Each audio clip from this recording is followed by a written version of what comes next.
actually, he has introduced the next topic, which is climate change and coronavirus, because this was one of the four challenges, global challenges. So education, healthcare, but also digital transformation and climate change. So climate change is one of the four challenges. And we would like also to talk about the link between climate change and coronavirus.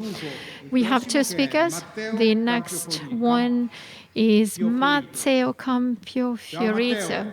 I know my last name is not easy to be said, but I mean, to me, actually, it is my name which is not easy. My name is Cosmar, so even my mom sometimes calls me in the wrong way. So first of all, where are you? I'm in Rome. I'm fine. Of course, I'm staying home. I have two small kids, and so managing work and family at the same time is not easy. So after you, we will have Luca Mercalli, but I first give the floor to you. I think you also have slides to share. Okay, so the floor to you. And the topic is climate change and coronavirus. Okay, I hope you can see my slides.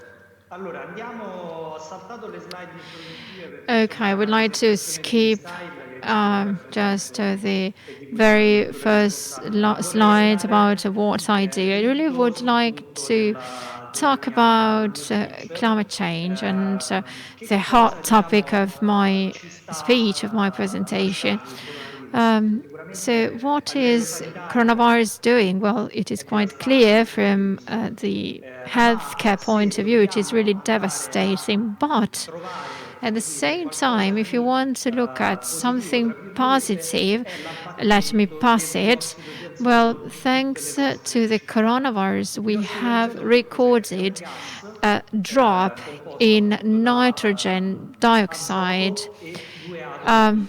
This is made of two atoms of oxygen and nitrogen, and this is the result of combustion, in particular diesel engines from our cars. And this gas is extremely harmful because it can cause fatal diseases. In Italy, unfortunately, I have to say that we are first. Italy is the country in which we have the highest number of deaths caused by nitrogen dioxide, 14,600 deaths. So it is extremely harmful and widespread in our cities. Now, the coronavirus led to the lockdown starting from China. And already there, so during the first lockdown in China, we understood that the shutting down of factories' activities, the fact of staying at home, not using transport, in particular combustion engines, so all this resulted in a significant drop in nitrogen dioxide. This is, for example, a picture from NASA, and you can see the before and after the lockdown.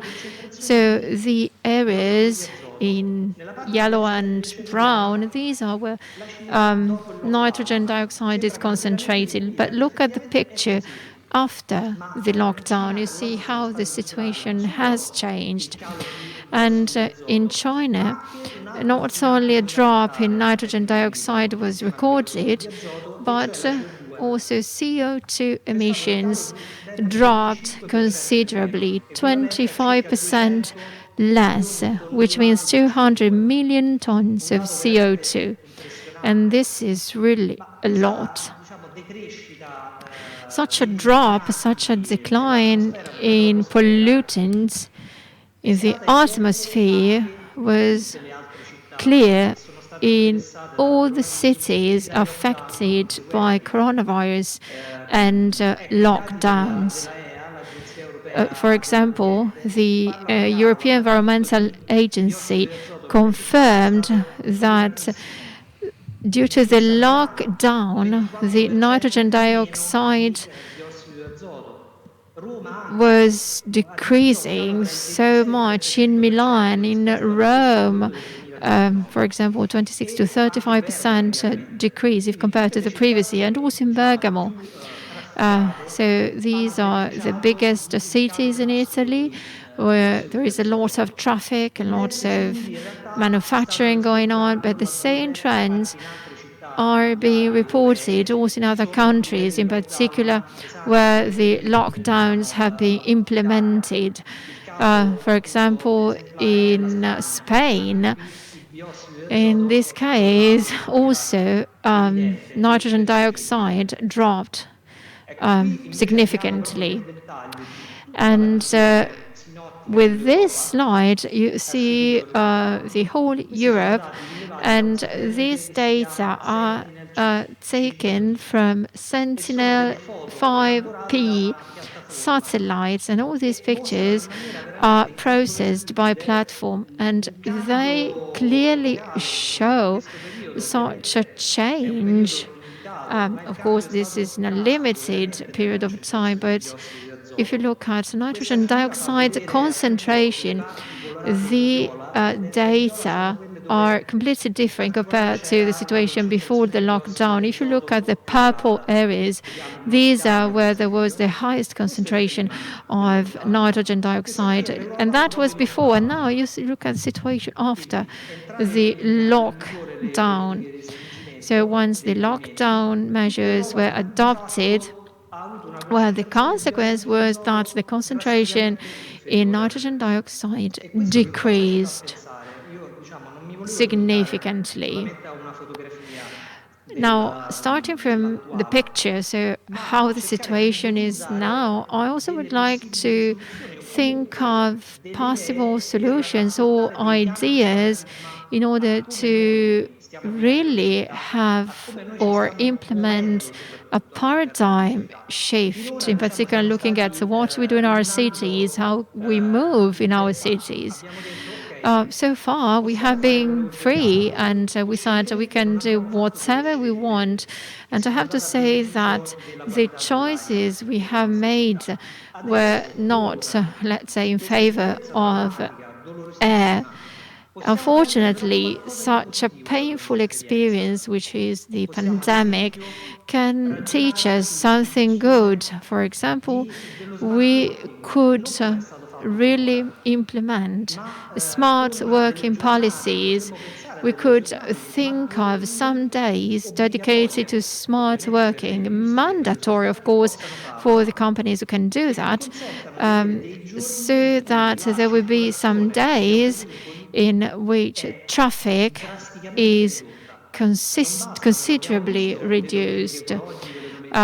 We have some measures, for example, during Sunday, where vehicle traffic is prohibited, but we could come up with more ideas. For example, at least once a week, having a smart working day in order to reduce the nitrogen dioxide concentrations, and also shifting to electric mobility. Well, we have started in a way, but looking at this crisis, we should look at both private and public electric mobility. So we should transform or convert diesel buses to electric or hydrogen buses, so ones which are not pollutant. And the same could be done by implementing urban intermodality policies. So basically, in our cities, we should use different means of transportation, particular public transportation, to go to work, for example, using the underground, for example, but also bikes or scooters or electric bicycles as well. So thanks to all these different means of transportation, we could no longer use cars, for example. Thank you. Thank you, Matteo. I would like really to thank you for your message. We are a bit late, so we have to give the floor to the next speaker, but I'm sure we will meet again. I would like to thank you once more for your contribution, and thank you. Have a good day. Thank you so much for your inputs and suggestions. Thank you. Thank you. So we're getting into climate change, a topic we will also tackle with the next guest, which I'm going to introduce with this video.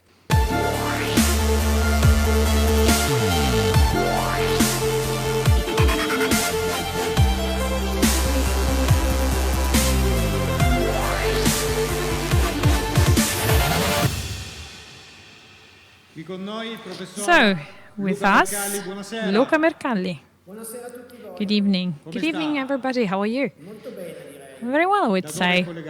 Where are you calling from? And surroundings of Turin, Bassa Valle di Susa, my home, of course. Like everybody else, thank you very much for being here with us. So we are getting step by step into the nitty-gritty of this topic. So we've been talking about COVID, of course, innovative projects from all over the world. Once again, everything's being translated into English. And with this chat with you, I wanted to start with this question. There have been studies, recent studies, showing a correlation between global temperature, coronavirus, and temperature in hot countries, for instance, warm countries, cold countries. There are lots of questions about this, but can you tell us something about this? So, your opinion. Of course, this is a very weak hypothesis. It's just an empirical observation that we had. So, since the very beginning of health crisis after China, so Italy, but now all over Europe, Southern Central Europe and the US, all this area is a temperate climate and fresh, cool climate area. Tropical areas where the demographic concentration is very high, and you would expect an even stronger outbreak. They are basically safe. So there's not much more to say. It could just be a delay in the outbreak, or there could be a relationship between the transmission of the infection and environmental conditions.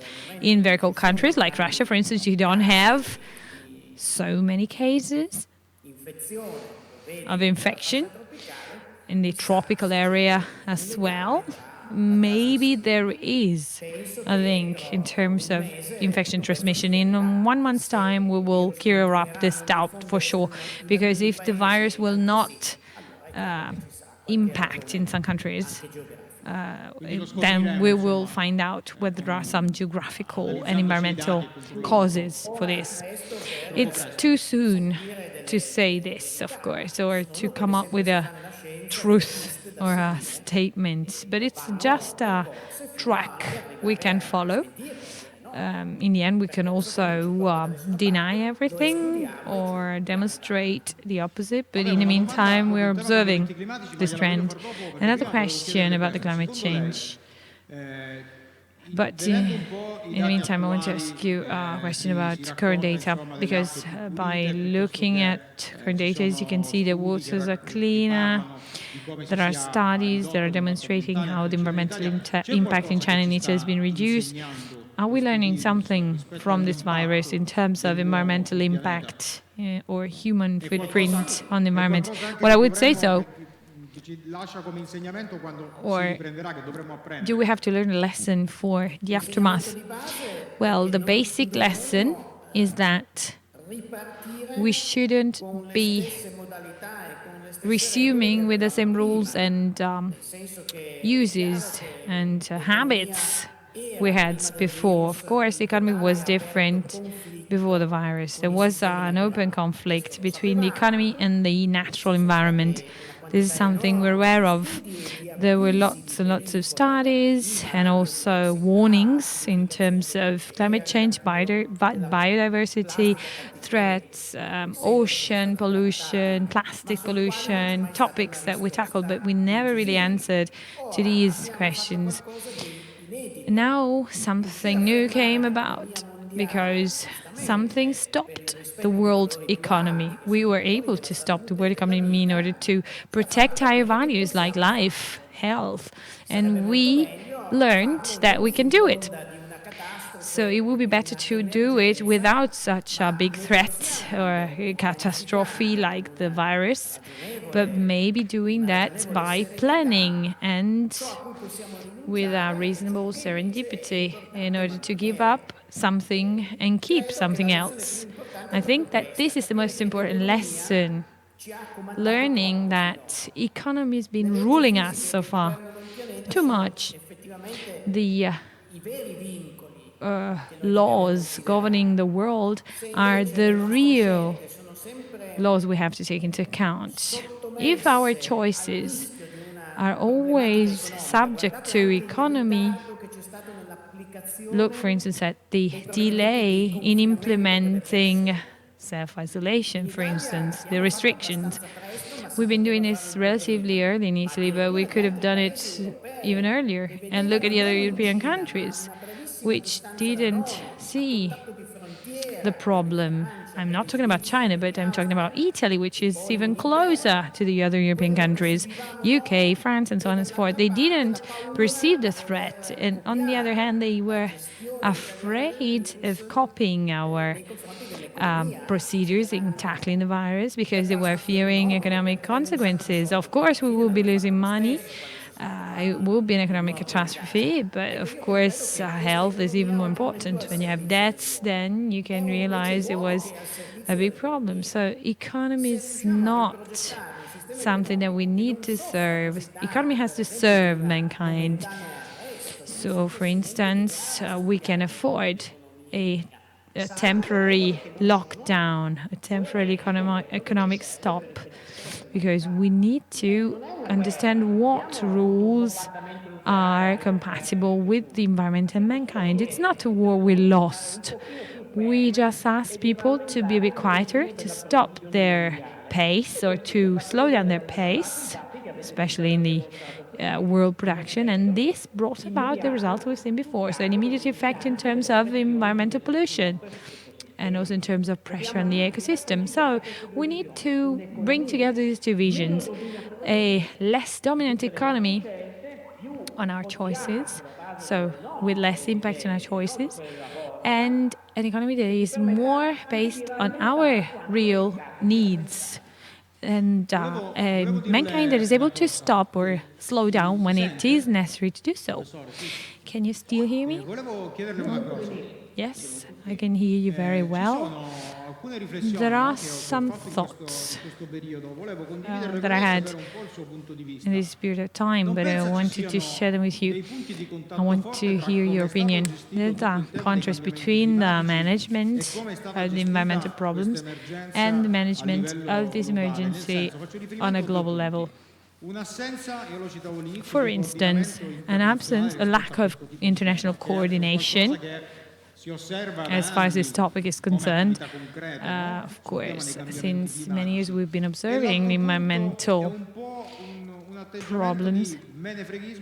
On the other hand, there was a sort of a neglection approach to what was happening in terms of health emergency. In Italy, for instance, we were considered as crazy, as mad people at the very beginning.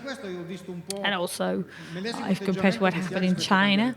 But I think this is the same approach we have in terms of environmental challenge. So the rainforest problem disappeared. Nobody's doing anything about it. I see common aspects in this sense between the health and environmental emergency. Yes, I think the same. But in terms of environmental changes, climate changes, the UN conferences being held over and over again, and nobody came to a final decision in terms of reducing emissions. For climate, this involves the whole country, of course, the whole world, sorry. Some countries, for the COVID emergency, think they can escape the emergency, but nobody can escape climate change because we're surrounded by gas, the atmosphere, and this will impact everybody with no exclusion. So I don't understand why there's no concrete position on this. Maybe the reason for this is that the consequences are more diluted over time. The epidemic is something we're witnessing in an outbreak. In a few days' time, people get ill, they can die in a week's time. When it comes to climate change, everything looks like diluted over time or belated or impacting the future generations. Whereas we know that the climate change is already ongoing and it's similar to an epidemic and it's no less dangerous. The epidemic can end, whereas climate change will stay for centuries. This is something we have to understand. Another message I tried to read out is that the environment is like telling us, humans, you are part of the whole thing. You're part of it. Basically, you can stay home. You are not possessing things. You're just a part of it all. Maybe this is a wrong message I've interpreted, but I think this is something we can learn from this situation, don't you? Well, of course, this comes from one of the fundamental laws of ecology. The mankind is not an alien species of this planet. It's the product of an evolution of the other species on this planet. So it's a sort of result of physical, chemical, biological laws governing the Earth and over the last 4 billion years. And as such, we need to respect these physical laws. We don't have to exploit everything at our own will or pleasure because this will have consequences like climate change, pollution, we mentioned before, putting our health at risk, of course, or risking losing other species or diseases, illnesses due to polluting agents that we ingest, for instance, like plastic in the oceans that we're also eating. Everything's connected, but we know this since a century at least. So ecology has been founded around the half of the 19th century. This is something we've known since ages, but we've always been ignoring this for economical reasons, for the economy. So we need to respect the environment, but respecting the environment means using less the resources that we thought were endless. Of course, we need to change this. We need to stop using raw materials and use renewable energies maybe, and reducing waste, of course, because everything that you put under your carpet will come back to you. In terms of climate change, in terms of noxious agents for our health, also in terms of virus. Because the appearance of this noxious virus for mankind is a result of a devastation of natural environments where mankind is in contact, in touch with the wildlife. In that case, you can have species leap. You can either do it in the forest by disturbing or destroying the ecosystems, like Lloyd says in Spillover, in the book, which has become a bestseller. It was written in 2013, so we can't say that this book is a sort of novelty, but you can do this in farms, cattle farms, or other farming activities. So, on one hand, science has understood this since many centuries, but this understanding has to be implemented in everyday life and in people's lives. So we are part of a biosphere, and as such, we need to comply with the rules. If we don't comply with the rules, we will have negative consequences for us, ourselves, and for the future generations. Okay, very well. So hopefully we will learn this lesson. Before giving the floor to the next speaker, I'd like to show you a comic that was drawn by Fabiana, our colleague. So you with the flag of the future, because you are implementing activities for a better future. So we wanted to show you this image. Thank you very much once again, and take care. Yes, and have a good food for thought session. Thank you very much.